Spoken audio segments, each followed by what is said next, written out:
Well, today President Trump said he has ordered the U.S. Navy to shoot and kill Iranian small boats that are laying mines in the Strait of Hormuz. በመካከለኛው ምስራቅ ያለው ውጥረት በዶናልድ ትራምፕ አዲስ ወታደራዊ ትዕዛዝና በእስራኤል ማስጠንቀቂያ አሁንም ተባብሶ ሲቀጥል እንደ ግብጽ፣ ኬንያና ሶማሊያ ባሉ ሀገራት ላይ ትልቅ መዘዝ ይዞ መምጣት ጀምሯል። ከኢራን ጋር ያደረጉትን የተኩስ አቁም ስምምነት ላልተወሰነ ቀን ያራዘሙት ትራምፕ የአሜሪካ ጦር በኢራን የሆርሙዝ ድንበር አቅራቢያ ጥቃት እንዲፈጽም ትዕዛዝ አስተላልፈዋል። የአሜሪካ ጦር በሆርሙዝ ሰርጥ ላይ የኢራን ጀልባዎችን ያገደበት ተግባር ሙሉ በሙሉ ውጤታማ እንደነበርና ኢራን ምንም አይነት ስራ እየሰራች እንዳልሆነ ትራምፕ ተናግረዋል።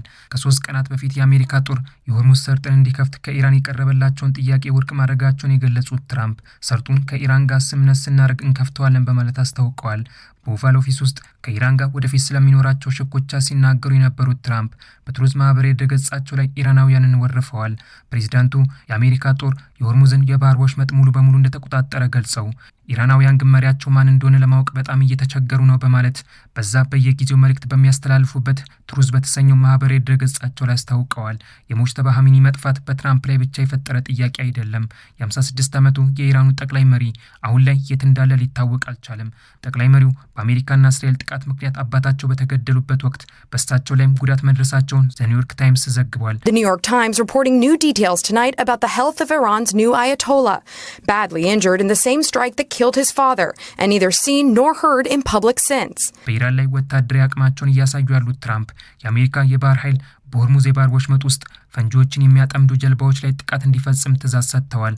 በኢራን ላይ ያመረሩት ሀገሪቱ በኃይል ወደ ስምምነት እንድትመጣ ማዕቀብና ወታደራዊ እርምጃን እንደ አማራጭ የተጠቀሙት ትራምፕ በሆርሙዝ ሰርጥ የአሜሪካ ጦር በጀልባዎች ላይ የሚፈጽመው ጥቃት ኢራን በሰርጡ ውስጥ የቀበረችውን ፈንጂ ለማስወገድ የሚደረገውን ጥረት እንደሚያጠናክረው ማስታውቀዋል። የትራምፕን አዲሱን ውሳኔ ከነጩ ቤተ መንግስት የሰማችው ኢራን ራሷን ከአሜሪካ ጥቃት እንደምትከላከልና ለማንኛውም ጥቃት ምላሽ እንደምትሰጥ በባለስልጣናቶቿ በኩል ማስታወቋን ቀጥላለች። የአሜሪካ ጦር በሆርሙዝ ሰርጥ የተጠመዱ ፈንጂዎችን ለማውጣት የሚያደርገው ጥረት ብዙ ፈተናዎች እንደሚገጥሙ የሚገልጹት ተንታኞች ፈንጂዎቹን ከባህር ውስጥ ለማውጣት በርካታ ወራቶች እንደሚወስድም ይገልጻሉ። አሜሪካ ከኢራን ጋር ስታደርገው በነበረው ጦርነት የጦር መሳሪያ ክምችቷ መቀነሱ በኢራን የባህር ዳርቻ አቅራቢያ በርካታ ወራቶች እንዳትቆይ ያደርጋታልም ሲሉ ይናገራሉ። በሆርሙዝ ውስጥ የተጠመዱ የኢራን ፈንጂዎችን ለማምከን 6 ወራት እንደሚወስድም ቢቢሲ ዘግቧል። ይህንን መላምት የተቃወሙት የፔንታጎን ዋና ቃል አቀባይ ሲያም ፓርኔል የሆርሙዝ የባህር ወሽመጥ ለ6 ወራት ይዘጋል ተብሎ የቀረበው ትንታኔ ፈጽሞ ተቀባይነት የለውም ሲሉ ማጣጥለውታል። የሆርሙዝ ሰርጥ በሳቸው የጦር ጉሰማ መዘጋቱ ሰርጡንም ለማስከፈት የኔቶን እገዛ ጠይቀው የተገለሉት ትራምፕ የሰርጡ ጉዳይ እንቅልፍ ነስቷቸዋል።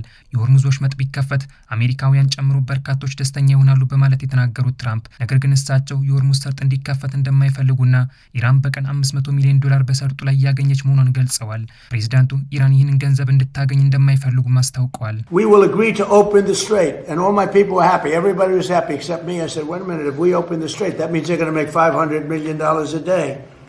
I don't want them to make $500 million a day until they settle this thing. አሜሪካ በእሳቸው መሪነት እያደረገችው ያለው ጦርነት ውጤታማ እንደሆነ የሚናገሩት የቀድሞ መሪዎችን ሲተቹ የሚታዩት ትራምፕ ሀገራቸው ከኢራን ጋር ያደረገችው ጦርነት እንደ ቪየትናም ለረጅም ጊዜ የቆየ እንዳልሆነም ተናግረዋል። አሜሪካ ከኢራን ጋር እያደረገች ያለውን ጦርነት ለምን ያህል ጊዜ ይቆያል የሚለው ጥያቄ የበርካታ አሜሪካውያን ጥያቄ ነው በማለት ጥያቄ ያቀረበችላቸው ጋዜጠኛ አበሳጫቸው ትራምፕ የአሜሪካ ጦር ለ8 ዓመታት በቪየትናም ጦርነት ላይ ያጠፋውን ጊዜ አስታውሰው የእሳቸው አስተዳደር በ4 ዓመታት ውስጥ የኢራንን 79 በመቶ የሚሆኑን የጦር መሳሪያ ክምችት ማውደሙን ተናግረዋል። What do you say to the American people who question how much longer this will take? Obviously, you know that they are having You're such a disgrace. Did you hear what I just said? Vietnam. How many years was Vietnam? I understand, sir. But how many years was capturing Vietnam? 6 victims. Country out militarily in the first 4 weeks. I took it out militarily. Now all we're doing is sitting back and seeing what deal. And if they don't want to make a deal, then I'll finish it up militarily with the other 25% of the targets. We've hit 78% of the targets that we've wanted to hit. We've knocked out their manufacturing. We've knocked out their missile production. We've knocked out their drone production. ከአሜሪካና እስራኤል ጋር ለወራቶች የተፋለመችው ኢራን በጦርነቱ ያሽቆለቆለውን ኢኮኖሚዋ ይበልጡን ቢዳከም ዜጎቿ ከስራቸው ቢፈናቀሉም ለሀገራቶቹ አሁንም እጅ መስጠት አልፈለገችም። የኢራኑ የውጭ ጉዳይ ሚኒስትር አባስ አራግቺ በኤክስ ማህበራዊ ድረገጻቸው ላይ ባሰፈሩት መልእክት ሀገራቸው ከመቼውም ጊዜ በበለጠ አንድ ሆናለች በማለት ተናግረዋል። የአያቶላን አገዛዝ መገርሰስ የምትፈልገው እስራኤል ከኢራን ጋር የምታደርገውን ጦርነት እንደገና ለመጀመር የትራምፕን ፍቃድ እየጠበቀች መሆኗን በመከላከያ ሚኒስትሯ ኢዝራኤል ካትዝ አማካኝነት አስታውቃለች። ከቴሄራን ጋር ዘላቂ የተኩስ አቁም ስምምነት ማድረግ የተሳናት አሜሪካ የጦር መርከቦቿን ወደ አረብ ሰላጤው ሀገራት በስፋት ማስፈር ጀምራለች። ዩኤስኤስ ጆርጅ ቡሽ የተሰኘው የአሜሪካ የጦር መርከብ በህንድ ውቅያኖስ በትናንትናው ዕለት መታየቱ ሀገሪቱ በኢራን ላይ አዲስ ጥቃት ለመፈጸም ዝግጅት እያደረገች ነው እንዲባል አድርጎታል። በርካታ የአሜሪካ የጦር ጀቶችን መሸከም የሚችለው የዩኤስኤስ አብርሃም ሊንከን የጦር መርከብ በባህር ሰላጤው ሀገራት ውስጥ መታየቱ ደግሞ በእርግጥም ሀገሪቱ የኢራን መሰረተ ልማት ለማውደም መዘጋጀቷን አስመልክቷል። በኢራን ጦርነት ወቅት የእሳት አደጋ ደርሶበት ከመካከለኛው ምስራቅ ወጥቶ የነበረው ፎርድ የተሰኘው የአሜሪካ የጦር መርከብ ወደ ክሮሺያ ተጉዞ ጥገና አድርጎ መመለሱ በመካከለኛው ምስራቅ ረግበው የነበረው ትርምስ ዳግም እንደሚመለስ የሚያሳይ ተግባርም ነው በማለት ተንታኞች እየገለጹ ይገኛል። ለ10 ወራት ያህል በካሪቢያን ባህር ላይ ቆይቶ የነበረው የአሜሪካ ጦር የአደንዛዥ ዕፅ ጭነዋል ባላቸው ጀልባዎች ላይ ጥቃት ሲፈጽም ጉልህ ሚና ሲወጣ የነበረው የቬንዙዌላው ፕሬዚዳንት ኒኮላስ ማዱሮ ታፍነው ሲወሰዱ የአሜሪካን የጦር ጀቶች ወደ ቬንዙዌላ እንዲሄዱ ያደረገው ፎርድ የጦር መርከብ የኢራንን ጦርነት ለመቋጨት ወደ መካከለኛው ምስራቅ ማምራቱን የመን ኦንላይን በዘገባው ላይ አስፍሯል። አሜሪካና እስራኤል በኢራን ላይ የፈጸሙት የ38 ቀናት የቦምብ ድብደባ ኢራንን ወደ ፍርስራሽነት ሲቀይር በሰላማቸው የሚኮሩትን የአረብ ሀገራትን ሲያናውጥ ቆይቷል።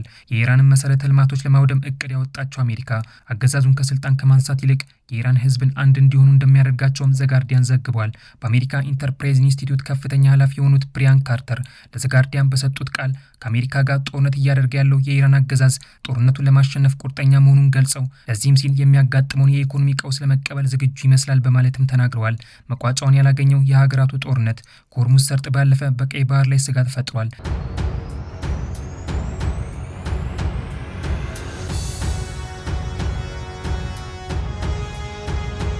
የሆርሙዝ ሰርጥ ለማስከፈት በእንግሊዝና ፈረንሳይ አማካኝነት የተለያዩ ስራዎችን እየሰራ የሚገኘው የአውሮፓ ህብረት በቀይ ባህር ላይ ለመርከቦች የደህንነት ከለላ መስጠት ጀምሯል። የጣሊያን ጦርም በትናንትናው ዕለት በቀይ ባህር በኩል 2 የንግድ መርከቦች በተሳካ ሁኔታ አጅቦ ማሳለፉን ህብረቱ አስታውቋል። ለ26 ወራት በቀይ ባህር ለሚያልፉ ከ1700 በላይ የንግድ መርከቦች የደህንነት ከለላ መስጠቱን የአውሮፓ ህብረት ይፋ አድርጓል። በኢራን ጦርነት ላይ መግለጫ ወጣው የተባበሩት መንግስታት ድርጅት የመካከለኛው ምስራቅ ጦርነት ከ30 ሚሊዮን በላይ ሰዎችን ወደ ድህነት እንደሚወስዳቸው ይፋ ያደረገ ሲሆን በሚቀጥሉት ወራት የምግብ ዋስትና እጦትን ሊያባብስ እንደሚችልም ገልጿል።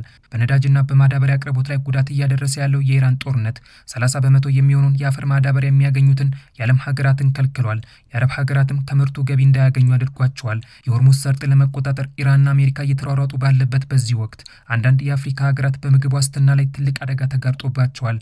የተባበሩት መንግስታት የምግብና የእርሻ ድርጅት ከሰሞኑ ባወጣው ሪፖርት መሰረት ሶማሊያ፣ ሱዳን፣ ታንዛኒያ፣ ኬንያና ግብጽ ከፍተኛ የምግብ እጥረት ከሚያጋጥሟቸው ሀገራት ውስጥ ዋነኞቹ መሆናቸውን ይፋ አድርጓል።